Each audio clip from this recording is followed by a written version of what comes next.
Hello, beautiful people. Wishing you a Merry Christmas. Today is Christmas Day.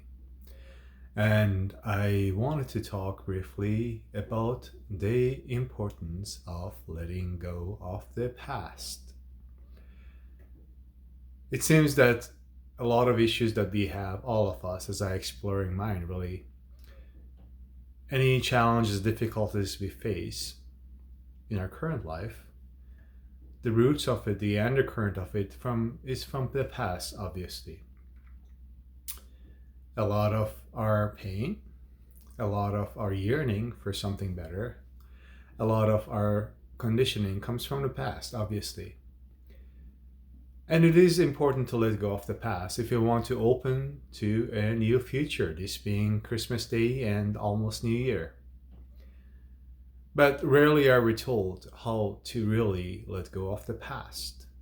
And again, in our society, as aggression is really prized in a way, we are told to force it. Do this, do that.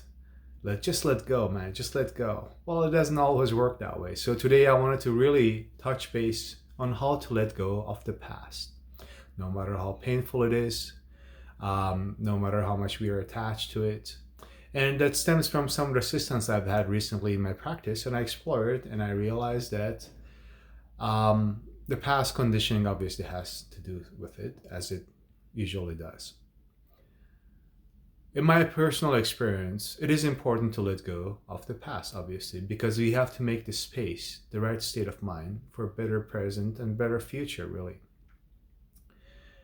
But what we're not told is usually how to do it. And the way that I've been able to do it, the way I do it, the way I personally recommend it, is obviously first through mindfulness, through the practice of meditation, proper meditation with a proper teacher. We go sink deeper and deeper in our awareness. And as our awareness grows, stuff will come up. Hurt, joy, ecstasy, feelings of unconditional love, but also a little bit of hurt if we have had a tough upbringing, really. And those are usually, we push them aside. I used to push them aside and wanted to feel ecstasy and joy. But that's not the right way. As we explore those hurt places, as my teacher says, we discover the places that we are stuck. And we are stuck in the past, right? Maybe we had difficult relationships in the past. Maybe we come from an abusive environment. Those are tough situations that leave their mark on us, and we have to deal with it. Running away from it doesn't work, obviously. Trying to pursue something better with work, money, relationships to override those negative feelings obviously doesn't work. So first we have to discover that we have those places where we're stuck, as my teacher says, in the past. And then this is the key that I want to again emphasize today, is we have to process it, right? We have to process it and we have to let go. It's very, very important, and it has been a very, very important part of my process and practice this December and really this year. I'm still clawing myself out of past conditioning. It is possible. So first we discover where we're stuck. First we discover where we're hurt. We're hurting somehow. Maybe we think we're not good for relationships. Maybe we don't feel we're not good for success. Maybe we feel we're unlovable. If you come from a place of complex trauma, toxic shame takes over subconsciously and makes us believe, unbeknownst to ourselves, that we're not a lovable person, that we're not enough, that somehow there's something wrong with it, which is not true. The opposite is true. As the song says, who do you think you are? What was the song? By John Lennon. And we all shine on like the moon and the stars, right? And that's true. But in order to get that place, we have to process whatever happened to us, right? It doesn't have to be necessarily dramatic or violent, but we just have to go to that place and process it. Processing it through the felt sense, which I talk a lot about, processing through journaling, Therapy is a great thing with someone with or a therapist who specializes in complex trauma and attachment issues. Um, all those things come together and we process that situation. If we feel unlovable, if something comes up with our meditation, we have to explore it and we have to process it, and it takes time. And the processing it is not like linear line, you go up, up, up, up, up. It's not like that. In my experience, it's like up, down, and then we go up, and then up, down, we go up again. So results may not show up immediately, but results will always be there. If we do the work, the results will always be there in the form of healing.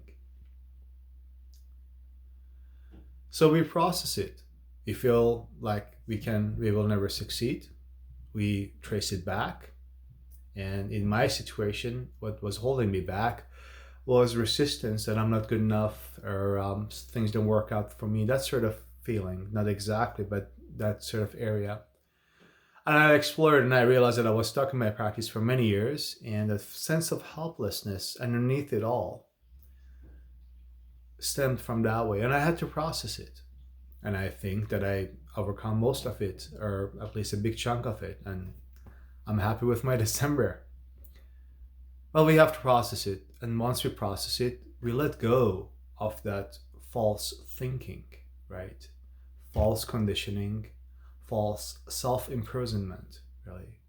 And you can apply this to whatever might be holding you back. It doesn't have to be what I just explained for me, but we all have our issues, right? That's called being human and growing.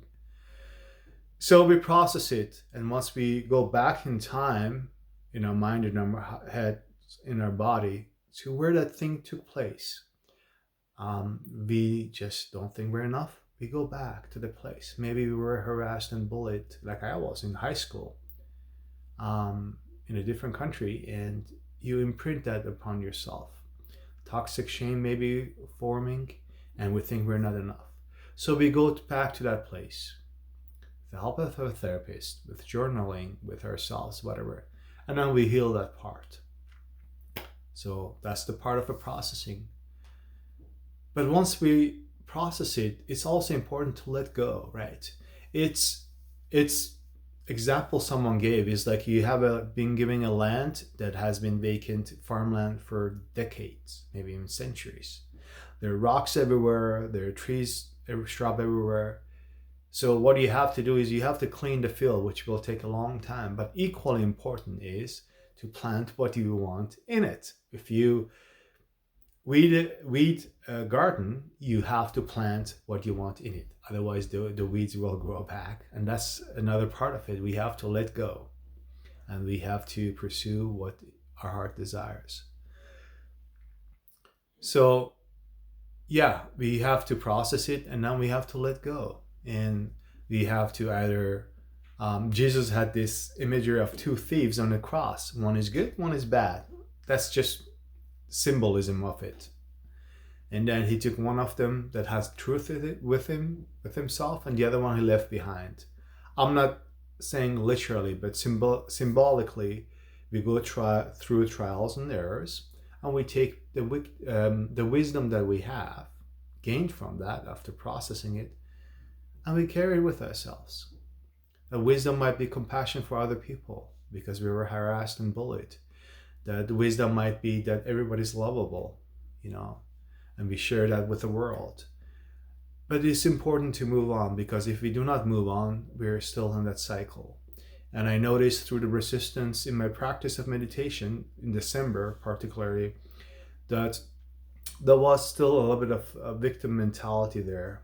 There was a little bit of holding me back. Part of me did not want to go through deeper in my practice because it did not want to get hurt again. It did not want to fail. And that's the subconscious conditioning. So I had to deal with it. So yeah, we have to let go. We have to first become aware where we're stuck. Then we have to process it. And it's important to let go. It really is. Otherwise, we're going to be stuck still in the same mindsets. But it's also important, what I'm saying, to gain the wisdom gained from processing it and carrying it forward. And the journey continues and continues apparently into eternity. Lifetime after lifetime after lifetime, we're told. Anyways, that's a short video. Today's Christmas.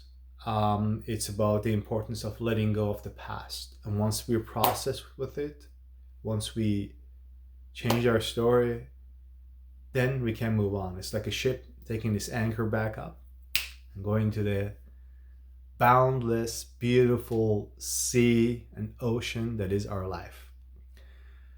Sending you all love, wishing you a Merry Christmas, a wonderful, wonderful Happy New Year, and I look forward to talking to you next time.